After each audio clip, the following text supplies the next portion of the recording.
ମା ପାର୍ବତୀ କାହିଁକି ନେଲେ ମହାକାଳୀଙ୍କ ରୂପ? କାହିଁକି ଶିବଙ୍କ ଉପରେ ପାଦ ରଖିଲେ ମା କାଳୀ? ଆଦିଶକ୍ତି ମା ପାର୍ବତୀଙ୍କ ବିଭିନ୍ନ ରୂପ ମଧ୍ୟରୁ ମହାକାଳୀ ମଧ୍ୟ ଏକ ରୂପ। ଏହି ରୂପ ସମସ୍ତ ରୂପରୁ ଅଧିକ କ୍ରୋଧିତ ଓ ଭୟାବହ ରୂପ। କାହିଁକି ମା ପାର୍ବତୀଙ୍କୁ ଏମିତି ରୂପ ନେବାକୁ ପଡ଼ିଥିଲା? ଆଉ କେମିତି କେବଳ ପ୍ରଭୁ ଭୋଳାଶଙ୍କର ମାଙ୍କ ରାଗକୁ ଶାନ୍ତ କରିପାରିଥିଲେ? ପୂର୍ବ ଯୁଗର କଥା। ରକ୍ତବୀଜ ନାମକ ଏକ ରାକ୍ଷସ ଥିଲା। ସେ ବ୍ରହ୍ମାଙ୍କୁ ସନ୍ତୁଷ୍ଟ କରିବା ପାଇଁ ବହୁତ କଠିନ ତପସ୍ୟା କରିଥିଲା ଆଉ ବ୍ରହ୍ମାଙ୍କୁ ସନ୍ତୁଷ୍ଟ ମଧ୍ୟ କରିଥିଲା। ସେ ବ୍ରହ୍ମାଙ୍କୁ ବର ମାଗିଥିଲା ଯେ କୌଣସି ଦେବତା, ଦାନବ, ଗନ୍ଧର୍ବ, ମାନବ, ପିଶାଚ, ପଶୁ ପକ୍ଷୀ କେହି ବି ତାର ବଧ କରିପାରିବେ ନାହିଁ। ଆଉ ତା ଦେହରୁ ଯଦି ଟିକେ ବି ରକ୍ତ ତଳେ ପଡ଼େ ତାହେଲେ ତାରି ଭଳିଆ ସମାନ ରାକ୍ଷସର ଜନ୍ମ ହେବ। ବ୍ରହ୍ମା ତଥାସ୍ତୁ କହିଲେ ଆଉ କହିଲେ ତୋର ବଧ କେହି ବି କରିପାରିବେ ନାହିଁ, କିନ୍ତୁ ଗୋଟିଏ ନାରୀ ହାତରେ ତୋର ପ୍ରାଣ ଯିବ। ଏମିତି ବର ପାଇ ରକ୍ତବୀଜ ନିଜକୁ ଅମର ଭାବିଲା ଆଉ କହିଲା ଏତେ ଯୋଦ୍ଧା ପରାକ୍ରମୀ ଯଦି ମୋର ହତ୍ୟା କରିପାରିବେ ନାହିଁ ତାହେଲେ ଗୋଟିଏ ନାରୀ କେମିତି ମୋର ବଧ କରିପାରିବ? ସେ ବାହାରିଲା ଦେବଲୋକଙ୍କୁ ଯୁଦ୍ଧ କରିବା ପାଇଁ ଆଉ ତାର ଅତ୍ୟାଚାର ଆରମ୍ଭ ହେଲା।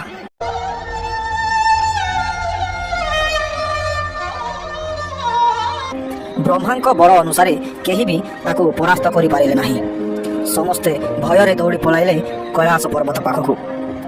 ସେଠାକୁ ଯାଇ ମା ପାର୍ବତୀଙ୍କୁ ସବୁ ଜଣାଇଲେ। ଦେବତାଙ୍କ ପଛରେ ପଛରେ ଦୌଡ଼ି ଆସୁଥାଏ ରକ୍ତବୀଜ। ମା ପାର୍ବତୀ ସମସ୍ତଙ୍କୁ ପଛକୁ କରିଦେଇ ଯୁଦ୍ଧ ପାଇଁ ଆଗରେ ଠିଆ ହୋଇଗଲେ। ରକ୍ତବୀଜ ଏହା ଦେଖି ଆଗକୁ ମାଡ଼ି ଆସିଲା। ସେଠାରେ ଥିବା ତ୍ରିଶୂଳକୁ ଉଠାଇ ମା ପ୍ରହାର କଲେ ରାକ୍ଷସ ଉପରେ।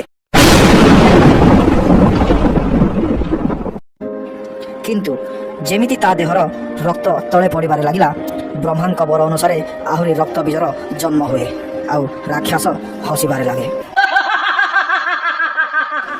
ଏହା ଦେଖି ମା ରାଗିଗଲେ ଆଉ ସମସ୍ତ ରକ୍ତବୀଜଙ୍କ ଉପରକୁ ପ୍ରହାର କଲେ। କିନ୍ତୁ ଯେତେ ରକ୍ତ ତଳେ ପଡ଼ୁଥାଏ ସେତେ ରକ୍ତବୀଜର ଜନ୍ମ ହେଉଥାଏ। ଏହା ଦେଖି ମାଙ୍କର ରାଗ ଆକାଶ ଛୁଇଁଲା ଆଉ ତାଙ୍କ ଦେହ କଳା ପଡ଼ିଯାଇ ଜନ୍ମ ହେଲା ମହାପ୍ରଳୟଙ୍କାରୀ ମହାକାଳୀର ରୂପ। ତାଙ୍କର ରୂପ ଏତେ ଭୟାବହ ଥିଲା ଯେ ସ୍ୱର୍ଗ, ମର୍ତ୍ତ୍ୟ, ପାତାଳ ଥରି ଉଠିଲା।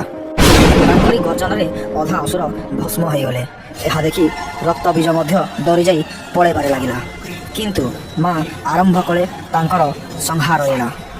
ରକ୍ତବୀଜର ମୁଣ୍ଡକୁ କାଟି ଖରପରରେ ରଖିଲେ, ଯେମିତି ଟିକେ ବି ରକ୍ତ ତଳେ ପଡ଼ିବ ନାହିଁ, ଆଉ ଗଣ୍ଡିକୁ ଗିଳି ଦେଉଥିଲେ।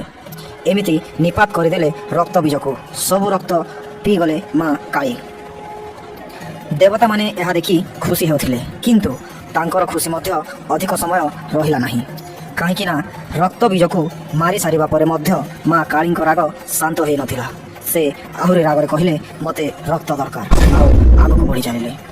ଏମିତି ରୂପ, ହାତରେ ଖଣ୍ଡା ଖରପର, ବେକରେ ନରମୁଣ୍ଡର ହାର। ଲାଗୁଥିଲା କିଛି ସମୟ ମଧ୍ୟରେ ସେ ସାରା ସୃଷ୍ଟିର ବିନାଶ କରିଦେବେ। ଦେବତାଗଣ ଭୟଭୀତ ହୋଇ ପହଞ୍ଚିଗଲେ ପ୍ରଭୁ ଭୋଳାଶଙ୍କରଙ୍କ ପାଖରେ ଆଉ କହିଲେ ରକ୍ଷା କର ପ୍ରଭୁ। ଶିବ ନିଜେ ଆସି ମାଙ୍କୁ ବୁଝେଇବାକୁ ଚେଷ୍ଟା କଲେ। କହିଲେ ଯେଉଁ କାରଣ ଯୋଗୁଁ ଏହି ରୂପ ଧାରଣ କରିବାକୁ ପଡ଼ିଥିଲା ତାହା ଏବେ ସମ୍ପୂର୍ଣ୍ଣ ହୋଇସାରିଛି, ଏବେ ଶାନ୍ତ ହୋଇଯାଅ। କିନ୍ତୁ ମା କିଛି ନ ଶୁଣି ତାଣ୍ଡବ ନୃତ୍ୟ କରି ଆଗକୁ ବଢ଼ୁଥାନ୍ତି। ଏହି ସମୟରେ ପ୍ରଭୁ ଶିବ ଶବ ଅବସ୍ଥାରେ ତାଙ୍କର ରାସ୍ତା ଉପରେ ଶୋଇପଡ଼ିଲେ ଆଉ ମା ନାଚି ନାଚି ଆସୁଥିବା ସମୟରେ ତାଙ୍କର ପାଦ ପ୍ରଭୁଙ୍କ ଦେହ ଉପରେ ମାଡ଼ି ହୋଇଗଲା। ଏହା ଦେଖି ମା କାଳୀ ତାଙ୍କର ଜିଭକୁ ବାହାର କରିଦେଲେ ଓ ନିଜ ସ୍ୱାମୀଙ୍କ ଉପରେ ପାଦ ରଖିଥିବାରୁ ଅନୁତାପ କଲେ ଏବଂ ରାଗରୁ ଶାନ୍ତ ହୋଇଥିଲେ। ଏହା ଥିଲା ମା କାଳୀ ଅବତାରର କାହାଣୀ। ଏମିତି ମା ଦମନ କରିଥିଲେ ରକ୍ତବୀଜକୁ। ମା କାଳୀଙ୍କ ପୂଜା ଦୀପାବଳି ଗୋଟିଏ ଦିନ ପୂର୍ବରୁ ପାଳନ କରାଯାଏ। ତାକୁ ଆମେ କାଳୀ ଚତୁର୍ଦ୍ଦଶୀ ଭାବରେ ମଧ୍ୟ ଜାଣିଥାଉ। ତ ବନ୍ଧୁଗଣ, କେମିତି ଲାଗିଲା ଆଜିର ଭିଡ଼ିଓ?